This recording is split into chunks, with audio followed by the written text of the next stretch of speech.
Buenas, buenas, ¿cómo están? Espero que muy bien. Estamos en el mes de el amor, febrero, mes de los enamorados. Se activan varias memorias colectivas que no solamente tienen que ver con el marketing, que podemos usar a nuestro favor.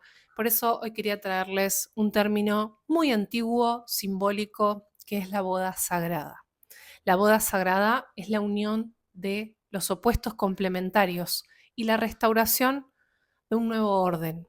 Cuando escuchamos boda sagrada, puede que enseguida que se nos vaya a la mente a esta idea romántica de dos personas que se aman, se casan, hacen un ritual y está todo lleno de flores, se declaran su amor. Y si bien podemos usar el concepto de boda sagrada para la pareja, también internamente para nosotros, el sentido original no es ese, sino que la boda sagrada es una de las imágenes más antiguas del pensamiento simbólico. Es una forma de representar cómo el mundo se renueva cuando estas dos fuerzas complementarias se unen para generar una nueva vida, una nueva dirección, una nueva estabilidad. No es una boda de pareja la boda sagrada, sino que es una arquitectura de orden. En términos simples, la boda sagrada es ese acto simbólico en donde se une eso que estaba separado para que algo pueda nacer con legitimidad. La boda sagrada en griego, hieros gamos, pueden buscar que hay un montón de autores que desarrollan el ritual de hieros gamos, que viene de diferentes cosmovisiones, porque se trata de un esquema mítico ritual, una unión entre dos principios. Pensemos que en la antigüedad las personas más cercanas a la divinidad o esos seres que encarnaban a la divinidad en la tierra eran los gobernantes, eran los reyes, las reinas, los faraones, faraonas, dioses, diosas, que tenían una función concreta. En ese acto ritual se iba a restaurar un nuevo orden, se iba a asegurar la fertilidad y la abundancia, como por ejemplo en las cosmovisiones andinas se habla de la Pachamama, cuando se une con la lluvia, el cielo, la tierra, generan abundancia, generan fertilidad. También se legitima un liderazgo, se inaugura un nuevo ciclo. Entonces, esto tiene que ver con un mito, un relato fundante, que el ritual lo que hace es que se baja a la tierra, eso que aparentemente es como etéreo, lo masculino, femenino, principios, es bajado a la tierra a través del ritual. Entonces, el mito cuenta una verdad simbólica y el ritual lo hace real e incluye no solamente a esos dioses que se unían en esa boda sagrada o esas personas, sino que también incluía al pueblo. El pueblo también era parte de esa celebración y de ese encuentro sagrado. Pero cuando hablamos de opuestos complementarios, ¿a qué nos estamos refiriendo realmente? Cuando decimos opuestos simbólicos, nos hablamos de pares, que se necesitan esos pares para crear algo completo. La boda sagrada representa esa integración entre el principio masculino y principio femenino. El rey representaba ese principio masculino, la reina consorte representaba ese principio femenino. No como géneros literales o biología, sino como una función simbólica. Lo masculino representa la dirección, la decisión, la penetración de la acción, y lo femenino representa la forma, el sostén, la gestación, la recepción.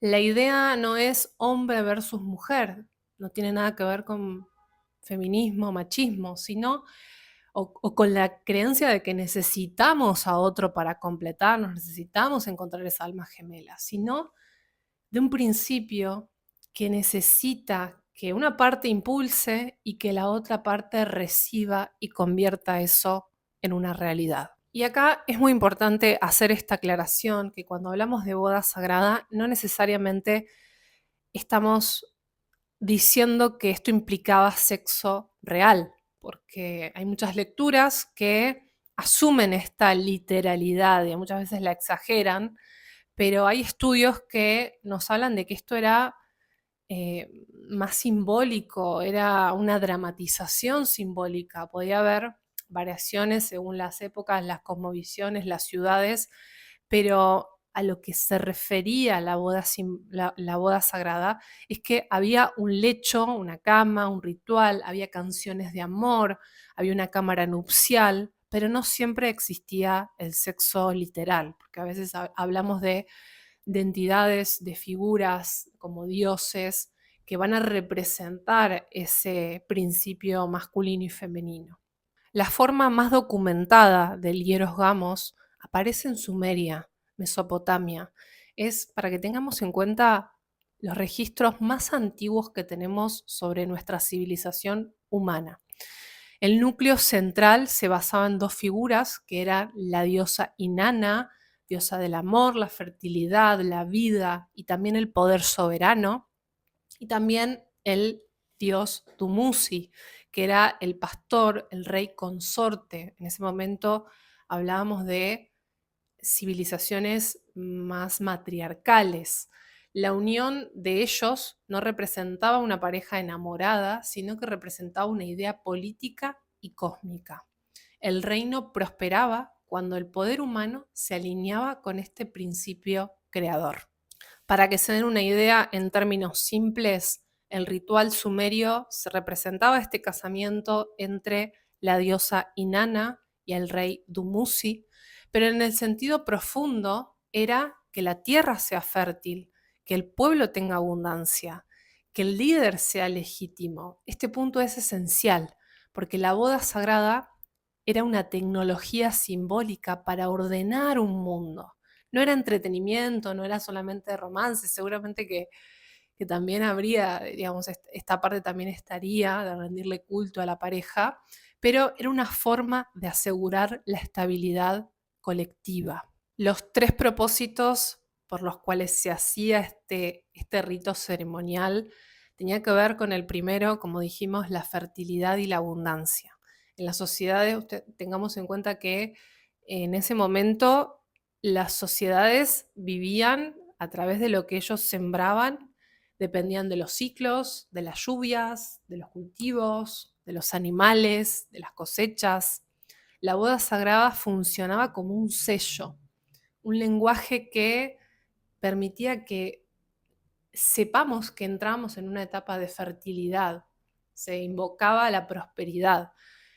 Hoy en la actualidad se hacen ritos para invocar esta prosperidad, pero en ese momento la prosperidad y la abundancia real era poder comer lo que se cosechaba, era que la semilla crezca en esa tierra fertilizada.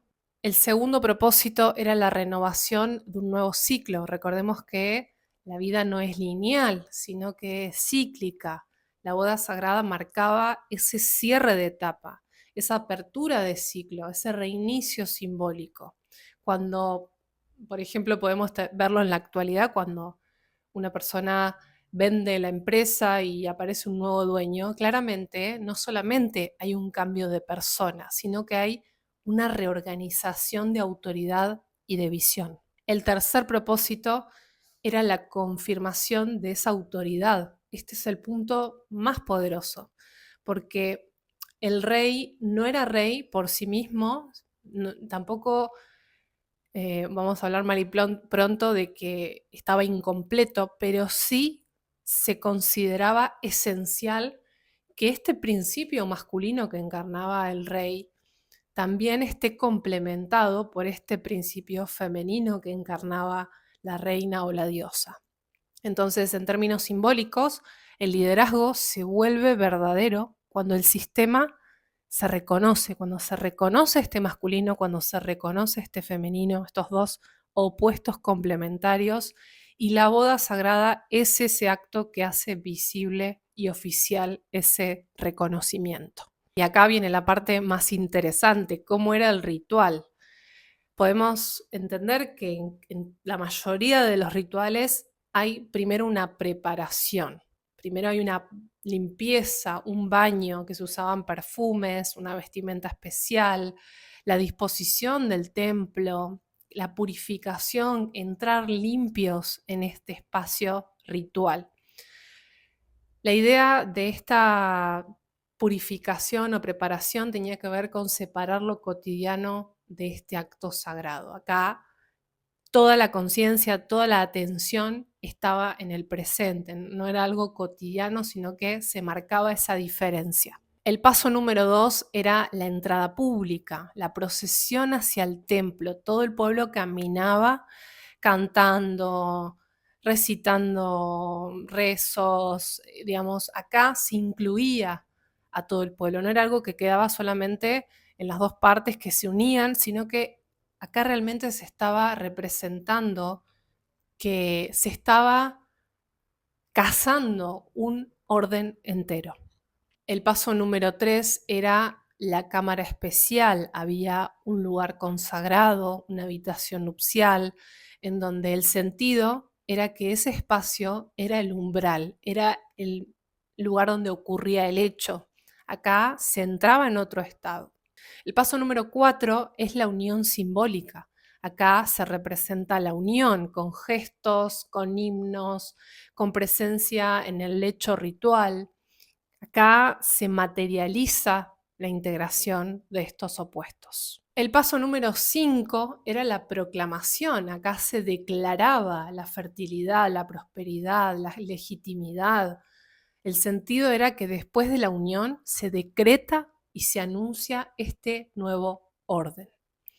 Y como toda celebración requiere de una fiesta, de una unión, de un banquete, las personas festejaban esta unión los días posteriores como un cierre comunitario. El sentido era que el cambio se distribuía socialmente, pero no quedaba solamente en el templo, sino que todo el cuerpo colectivo estaba celebrando y siendo parte de esto. Si tomáramos una idea central de qué es la boda sagrada, es un acto público, simbólico, que inaugura un nuevo orden y que legitima una nueva autoridad.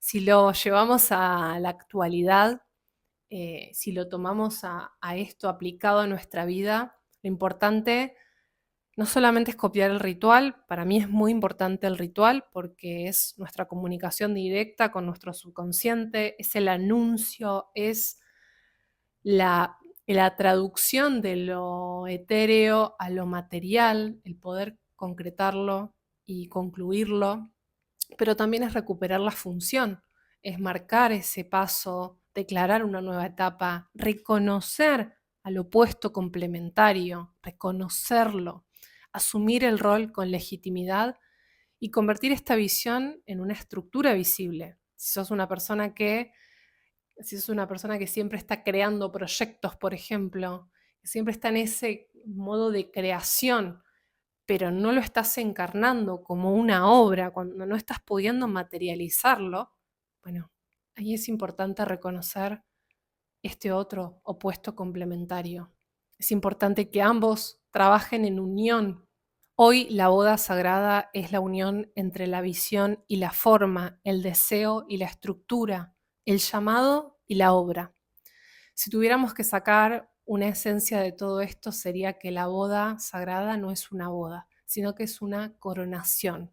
No hablamos de amor romántico, quizás no estás en pareja, y si estás en pareja tampoco es, eh, digamos, primero es importante que lo apliques en vos, que reconozcas este principio masculino que heredamos de papá, que es nuestro lado derecho, este principio femenino que heredamos de mamá y es nuestro lado, representa nuestro lado izquierdo, que tenemos dos ojos a través de los cuales filtramos toda la información. Entonces, la pregunta que te dejo no es si encontraste si pudiste consumar esa boda sagrada en el exterior, sino si pudiste reconocer primero ese principio masculino y femenino en tu interior, unirlos y poder así concluir tu propia boda sagrada interna. Gracias por llegar hasta acá, espero que les haya gustado. Nos seguimos leyendo, nos seguimos escuchando y nos seguimos viendo. ¡Mua!